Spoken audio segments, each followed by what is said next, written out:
성관이 사무총장님, 네. 지금 성관이 고위직 자녀들의 특혜 채용, 다른 특혜 채용까지 문제가 되고 있습니다. 사무총장 하시기 전에 33년간 법관을 일하셨죠? 네. 그리고 어떤 행정부, 인사혁신처나 이런 유권 해석은 법원을 기속하지 않습니다. 네. 그리고 임용이나 임용 취소가 문제되면 최종적인 판단은 법원에서 해야 될 겁니다. 33년 법관 하셨으니까 여쭤볼게요.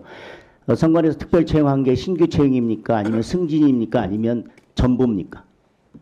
신규 채용이죠? 지금 채용 비리에서 나오는 것은 예. 경력 채용이라고 해서 경력 채용이지만 신규 채용이잖아요. 지방직 공무원을 국가직 네, 공무원으로 신규 전환, 채용. 그러니까 말하자면 전환하는 전환이지만 겁니다. 신규 채용이죠. 실질적으로는. 우리 법리적으로는. 그러니까 국가직으로는 신규 채용이라고 볼 수 있지만 국가직으로 그냥 전환한 것이 아니라 경력직을 신규 채용한 것이죠. 자, 그런데 그러니까 그 부분이 지금 그리고 불제라는 총장님, 겁니다. 지방직 공무원과 대한민국의 지방직 공무원과 중앙직 공무원의 지위를 겸하고 있는 공무원이 대한민국에 단 한 명이라도 있습니까? 없습니다. 네. 자, 그리고 예를 들면 6급 공무원으로 근무하다가 이제 행정고시를 해서 5급에 합격이 돼서 근무하는데 나중에 보니까 임용 과정에서 문제가 있어서 임용이 취소되면 그럼 다시 6급으로 돌아갑니까? 그렇진 않습니다. 승진이 아니기 때문에. 네. 지금 지방 공무원을 선관에서 국가 공무원으로 채용한 것은 전보도 아니고 승진도 아닙니다.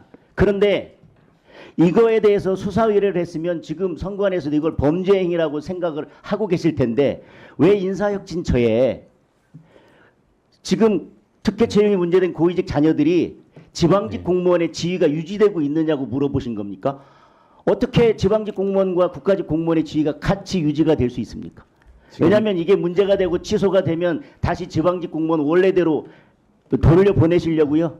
말씀드리겠습니다. 지금 그 의원님께서는 그 단순히 채용 말고의 별도의 그 법률적인 개념을 상정을 안 하시고 계시는데 제가 본 바에 의하면 국가공무원법에서 지방직과 그 국가직 간의 이 상호 교류는 전환이라는 개념을 제가 말씀드렸지만 네. 전환이 아니라니까요.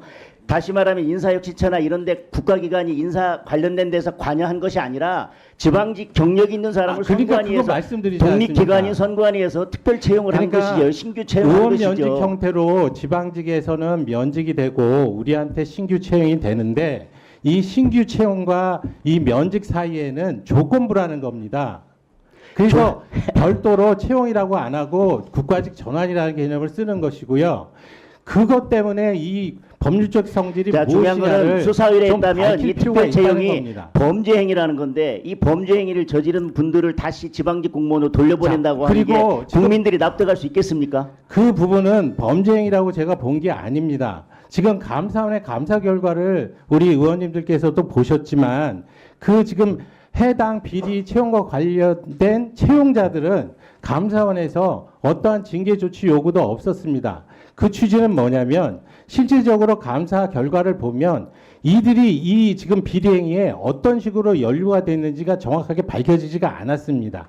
그럼에도 불구하고 지금 국민적 정서는 이 비리 채용에 관련된 사람이 정당하게 채용되지 않았으니까 이 사람이 이 국가직을 계속 수행하는 것이 이게 맞느냐라는 의문이 있어서 저희들도 이 부분을 중요하게 보고 있는 것이고요. 그래서 이 부분에서 본인이 책임질 부분이 있는지 없는지를 법률적으로 좀 더 검토하기 위해서 지금 임용 채용의 취소 조항을 지금 검토 중이고요. 그렇게 하려면 기본적으로 이들에게도 규책 사유가 있어야만 하는 것입니다. 그런데 감사원 감사 결과에서는 이들에 대한 규책 사유가 지금 밝혀지지가 않았어요. 그래서 저희도 내부적으로 이 공모 관계라든지 실제적으로 이 채용에 대한 부분을 지금 그렇기 때문에 제가 말씀을 드리지 않습니까? 감사원 감사 결과에 그런 내용들이 있으면 당연히 그 내용을 존중해서 처분을 하지요. 근데 감사 결과에는 이 10명에 대한 비리 행위가 없다는 겁니다. 그래서 이 부분을 우리가 공모 관계라도 더 밝혀서 실질적으로는 객관적으로 이 사람들이 어떤 행위가 감사원에서 밝혀지지는 않았지만 그 과정에서 뭔가 더 공모적인 그런 행위라도 있으면 그 부분을 검토를 하겠다는 취지고요. 지금 그리고 저희가 자체적으로 자, 좀 줄여주시죠. 계속 질문하. 하여튼 한마디만 하겠습니다. 예, 예. 저는 기본적으로 이 비리 행위를 척결하기 위해서 사무총장으로 들어온 사람입니다. 제가 있는 한, 알겠습니다. 네. 제가 있는 한 이 부분은 그냥 넘어가지 않고 하여튼 법적으로 법적 절차, 그렇다고 해서 비리 행위가 법적 절차를 지키지 않아서 벌어진 일인데 국가가 거기에 대해서 어떤 조치를 하려면 저희들은 적법 절차를 지켜야 되지 않겠습니까? 그래서 제 생각은 정리해 적법 주시죠. 절차를 통해서 어떻게든지 거기에 대해서 책임지도록 하겠습니다. 그 네. 말씀만 드리겠습니다. 네.